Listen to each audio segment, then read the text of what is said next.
In recent months, the suspended governor of the Central Bank of Nigeria, the CBN, has indeed made the headlines for a lot of reasons. Well, tonight, to review the policies of the CBN under Godwin Emefiele is Babajide Ogunsanwo, founder of Leadership by Data and Channels Television's data analyst. Babajide, we're here again. Great to have you on the News at 10. We're here again. Yes, we're looking at the CBN governor, Godwin Emefiele, who already has been suspended. Now, let's take a look at the economic impact of the CBN's policies, under Godwin Emefiele. How would you say that panned out? There are different ways to look at this impact, but perhaps the most effective way to look at the impact of the CBN under Godwin Emefiele is to look at what were the objectives of the CBN. In simple terms, what does the CBN Act state that the CBN should do? That is the way to measure the impact of Godwin Emefiele under his 9 years of being at the CBN. So let's take a look at what the Act says. What does the CBN Act say about the responsibilities of the CBN? And in Section 2 of the CBN Act 2007, the objectives of the central bank are clear. 5 objectives. Ensure monetary and price stability, exactly what's in front of you, number 1. Number 2, issue legal tender currency. The 3rd objective, maintain external reserves. 4th objective, promote a sound financial system. And the 5th objective, as stated in the Act for the CBN, is to act as a banker, provide economic and indeed financial advice that should be good for the government. And so these are the 5 measures that I would like to look at tonight. Let's take a look at the first measure, the first responsibility, monetary and price stability. What happened under Godwin Emefiele? These are the facts. Since 1999, Nigeria has had 5 central bank governors. First, Joseph Sanusi, that was the first CBN governor under Obasanjo. Within that period, inflation rate, within its 5-year period, inflation rate, 80% as reported by the National Bureau of Statistics. Second CBN governor, Charles Soludo. Within his 5-year term, inflation rate, 68%. Third CBN governor, Sanusi Lamido. Within his 5-year period, 62% inflation rate. That is how prices went. Between Sanusi Lamido and Godwin Emefiele, Sarah Alade acted for just about a 4-month period, and so inflation rate went 3%. However, the fact shows that under the period of Godwin Emefiele, June 2014 to June 2023, inflation has gone as high as 241%. So when it comes to that first objective, ensuring monetary and price stability, these are the statistics, and you can judge if the objective was achieved. Let's take a look at the second objective, issuing legal currency tender. The evidence we have shows that when the central bank governor came in June 2014, those are the numbers in front of you, demand deposits that the central bank had. Simple terms, checking accounts, 5.8 trillion naira. That has grown to approximately 21 trillion naira. That seems to be some good news. Credit to the private sector, approximately 17 trillion when he came in. Now 44 trillion seems to be some good news. Currency in circulation, 1.5 trillion naira. We have more currency in circulation, 2.3 trillion naira. On the nominal terms, that seems to be some good news. But here's why there's bad news here. If we take a look at still what is in front of us, we see that in June 2014, still what we had before. In June 2014, demand deposits, 5.8 trillion naira. Credit to the private sector, 16.9 trillion naira.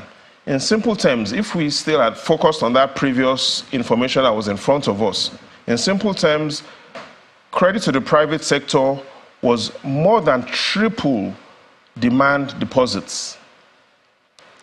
Look at what happened in 2023. Demand deposits less than doubled within the same period. Exactly. Here's what I'm talking about. Exactly, yeah.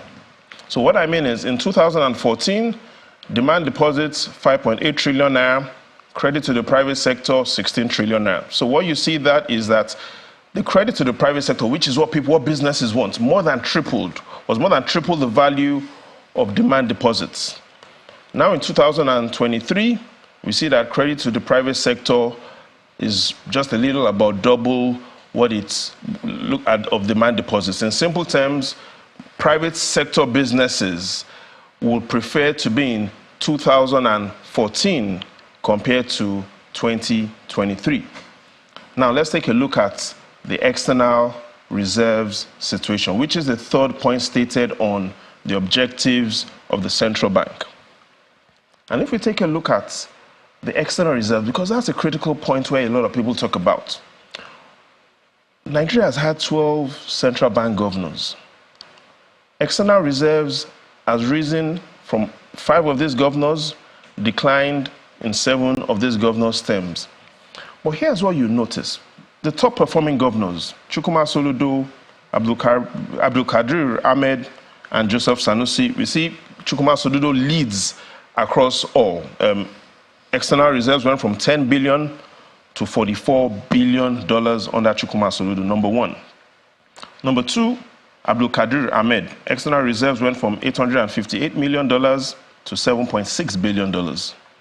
And under Joseph Sanusi, who was the first central bank governor under Obasanjo, external reserves went from $4.9 billion to $10 billion. These 3 governors had the best performance when it comes to growing external reserves. Let's look at the 3 bottom governors that struggled with external reserves. Sanusi Lamido, even though he had a lot of other pros, one major challenge he had was the decline in external reserves under him, followed by Paul Oguama, who people refer to as Abacha's central bank governor because he was central bank governor from 1993 to 1999. External reserves declined by $3.8 billion. Third on that list, Godwin Emefiele. When he came in, external reserves, $37 billion. In 9 years, external reserves as he leaves, not $37 billion, not 36, not 35, just a little over $34 billion. So in all, even though there are 5 critical points, and if there's time, we'll look at those other 2 points to be able to look at how should and how will it be remembered?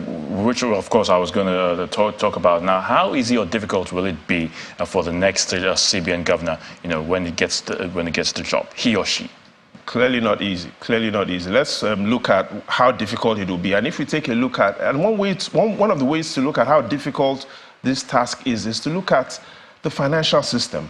Again, we had in the principal objectives of the bank, you have to promote a sound financial system. How sound is Nigeria's financial system, or how sound has it been in the last 9 years? And one way to look at that is to look at how capital came into the country. 2014 to 2016, we've seen that decline. Capital imported into Nigeria had a declining wave. Then we saw an upward wave from 2016 to 2019. And we see that declining wave that started again since 2019. So it has been 1 positive wave in the last 9 years, 2 negative waves in the last 9 years. And in final analysis, one of the things Nigerians are talking about, the exchange rate. The exchange rate, and this is important because more than half of everything we import are manufactured goods. And so once the exchange rate depreciates, goods go up. Let's take a look at the exchange rate again, which is the 5th and final position of the mandate of the central bank. Economic advice to the federal government.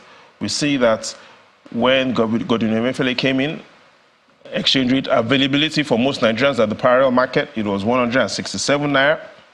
In the last 9 years, exchange rate has declined by 358%. Only 2 other central bank governors had worse results when it comes to exchange rate differential. But in the final analysis, Ayo, again, the CBN is only one part of it, monetary policy. It takes 2 to tango. Perhaps next week we'll talk about the physical side of things. We'll definitely get to do that. It takes 2 to tango. It takes 2 to tango, like we always say. Anyway, many thanks, Babajide Ogunsanwo, for your analysis there.